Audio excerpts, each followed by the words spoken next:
Et si tu vis sur une autre voie que celle que t'a ordonnée ton Créateur, tu vas ressembler à ceux qu'Allah Azza wa Jal décrit dans le Coran al-Karim.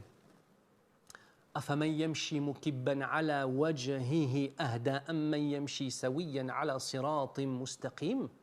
Allah Azza wa Jal nous interpelle et nous dit, avec un istifham al-inkari, celui qui avance marchant sur son visage est-il meilleur que celui qui marche droit, sur une voie droite, la tête haute?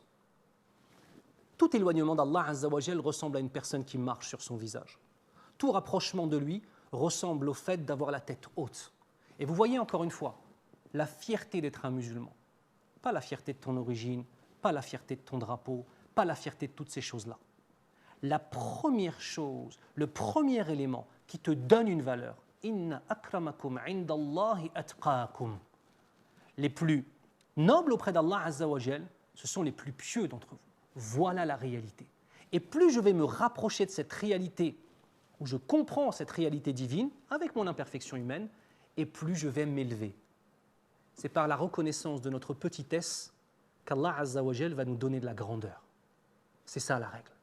Et plus je vais me soumettre à mon Seigneur en connaissant ses noms, plus je vais comprendre la toute-puissance de mon Seigneur subhanahu wa ta'ala, et plus Allah Azza wa Jal va m'élever auprès de lui. On demande à Allah Azza wa Jal, nous tous, de nous élever auprès de lui. Ya Rabbal Alamin.